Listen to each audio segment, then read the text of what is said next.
नमस्कार, मी सुनील गाधारे. महाराष्ट्र 36 मध्ये आपल्या सगळ्यांचं स्वागत आहे. नवी मुंबईच्या प्रलंबित प्रश्नांवर आपण नेहमी चर्चा करत असतो. एकंदरीत पाहायला गेलं तर राजकारणाच्या रणधुमाळीला सुरुवात झाली आहे. पनवेल महानगरपालिकेच्या या रणधुमाळीमध्ये आपण आतापर्यंत काल पाहिलं की सगळ्याच उमेदवारांनी कळंबोली येथे येऊन आपल्या प्रभागाच्या उमेदवारीसाठी जाहीर अर्ज केलेला आहे. आणि त्याच अनुषंगाने आपण शाहबाज पटेल यांच्याकडे आलेलो आहोत. तुतारीच्या माध्यमातून अगदी सज्ज असलेली या ठिकाणी मंडळी आपल्यासोबत जोडलेली आहेत. काय नेमकी भावना आहे, पुढच्या या रणधुमाळीमध्ये आपल्याला चित्र काय नेमकं पाहायला मिळणार आहे, अनेक विषयांवर आपण चर्चा करणार आहोत.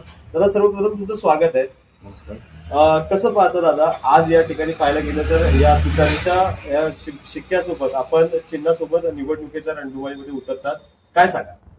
सर्वप्रथम मी आदरणीय पवार साहेब, शशिकांत शिंदे आमचे प्रदेश अध्यक्ष, जयंत पाटील साहेब, महबूबाई शेख युवकचे प्रदेश अध्यक्ष व भावनाताई घाणेकर यांचा सर्वप्रथम मी आभार मानतोय. माझ्यावर विश्वास ठेवून पक्षाने जे एबी फॉर्म दिले आणि तुतारीचा चिन्ह दिले, मी जनतेपर्यंत पोहोचवणार आणि निवडून येणार 100%, मला ही खात्री आहे. नक्कीच पाहायला गेलं तर तुमच्या तुतारी सोबत जाण्यावर अनेक लोकांचं प्रश्नचिन्ह उभं होतं की गेल्या अनेक वर्षापासून तुम्ही काम करत आहात, मात्र अनेक दिग्गज नेत्यांना देखील फटका बसलेला आहे. चिन्हांवरून त्यांचा वाद सुरू आहे. अनेक वेगवेगळ्या प्रकारची आपल्याला समीकरणं समोर येतात, परंतु आपण अगदी निवडणुकीच्या ऐन मोक्यावर त्या तुतारी सोबत गेलेला आहात, काय सांगा? मी 5 ते 6 वर्षे झाले मी या वॉर्डात काम करतोय आणि मी या तिकिटावर 100% माझाच दावा होता. महाविकास आघाडीने कुठेतरी मला डावल्याचा प्रयत्न केलाय. त्यासाठी मी आग्रहाची भूमिका पकडून पक्षाला जे माझं काम होता, एक निष्ठा होती, ते मी त्यांना समजावून सांगितलंय आणि त्या निष्ठेवरून मला या पक्षाने मला संधी दिलेली आहे. नक्कीच दरअसल पाहायला गेलं तर राजकीय चर्चा असं सुरू आहे की एकीकडे पाहायला गेलं तर तुमच्या या तळोजा भागातून उमेदवारी मिळाल्यानंतर मतांमध्ये विभाजणी होणार आहे. खरं पाहायला गेलं तर MIM कडून राहिलेले पदाधिकारी असतील किंवा भाजप असेल किंवा महायुतीमध्ये पण पाहायला गेलं तर फरक पडू शकतो, मतांची विभागणी होऊ शकते. कसं पाहता? मुस्लिम मतांचं देखील या ठिकाणी विभाजन होऊ शकतं, कसं पाहता? मला हे इलेक्शनसाठी मी जे उभा आहे, मला जिंकासाठी आहे. जे विभाजन होणार, हे होणार, ते मला माहिती नाहीये. मला विकासावर बोलायचं आहे, लोकांसाठी जनतेपर्यंत पोहोचायचं आहे आणि मला निवडून यायचं आहे. 100% मी निवडून येणार, मला याची खात्री आहे. कसं पाहता, या ठिकाणी पाहायला गेलं तर राजकीय रणधुमाळीमध्ये तुमच्या विरोधात विरोधक देखील दिग्गज आहेत आणि या सगळ्या गोष्टींकडे वगळता तुम्हाला राजकारण वगळता समाजकारणाचा एक पोचपावती देखील मिळाली असं तुमचं वक्तव्य, कसं पाहता? 100% दिग्गज आहेत, फायनान्शियली स्ट्रॉंग आहेत. मी एक छोटा कार्यकर्ता आहे. मी लोकांची समस्या सोडवत असतोय. जे कोणाचे छोटे मोठे अडीअडचणीमध्ये मी 100% उभा राहतोय, 24/7 उभा राहतोय. त्यासाठी मला इकडची जनता निवडून देईल. या टायमाला पैसा चालणार नाही अशी मी ग्वाही देतो. नक्कीच पाहायला गेलं तर प्रभाग क्रमांक 3 मध्ये अशी कोणती कामं आहेत ज्या कामांकडे पाहून तुम्हाला वाटतं की हे या काळामध्ये ही कामांकडे दुर्लक्ष केलं किंवा घोटाळे झालेत किंवा नागरिकांच्या सुविधासाठी उपयुक्त झाले नाहीत? तुमचा पाठपुरावा नेमका कसा राहिला? सगळ्यात अगोदर ते आता पाऊस 2 महिने झाले, 2 ते 3 महिने झाले पाऊस गेलेला आहे. आता कोट्यवधीचा रस्ते टाकले होते, एका महिन्यात पाण्यात धुवून गेलेलं आहे. म्हणजे इथेच भ्रष्टाचार झालेला आहे. आणि ते बसेस कुठेतरी 24 लाखाचे बसेस म्हणतात, ते 12 लाखाचे की 14 लाखाचे बसेस आहेत, तिथे भ्रष्टाचार झालेला आहे. सगळ्या गोष्टीमध्ये ते आपल्या समोरच दिसतोय.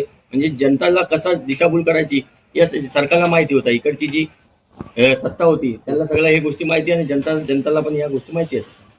नक्कीच पाहायला गेलं तर या सगळ्या गोष्टींवरून आता प्रभाव तर पडेलच, कसं पाहता? 100% प्रभाव पडणारच. आणि विकास वर आपण या टायमाला इलेक्शन लढणार आहोत.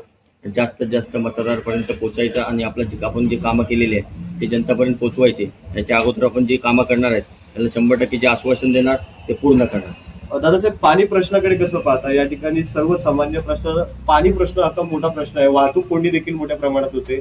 पाहायला गेलं तर तळोजा नोडमध्ये जर आपण पाहिलं तर जो टनल आहे किंवा फाटक आहे किंवा या सगळ्या गोष्टींकडे पाठपुरावा कसा केला? सर्वप्रथम मी पाण्याचा प्रश्न तुम्ही विचारला आहे. मी आदरणीय पवार साहेबांकडे हे प्रश्न घेऊन गेलो. पवार साहेबांनी आयुक्त साहेबांना फोन केला होता. पवार साहेब पण इथे 4 दिवस आधी इथे पनवेलमध्ये राहून गेले होते.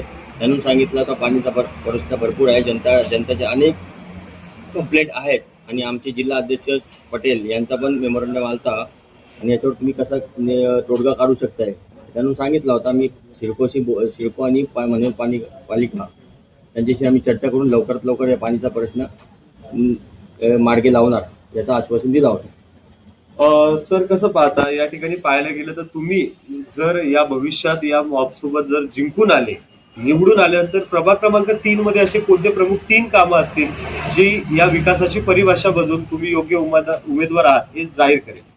मी या विभागातून मी जिंकून नाही येणार, जनता जिंकून येणार आहे. जे जनतेचे जे समस्या असणार ते 100% मी सोडवणार. अर्ध्या रात्री तरी कुणाचा काही कोण येतोय काय येतोय त्याच्यासाठी मी 100% उभा राहील ही मी खात्री देतो जनताचं. दादा कसं पाहता या ठिकाणी आपण ज्या प्रभागातून आहात जनतेला काय आव्हान करा?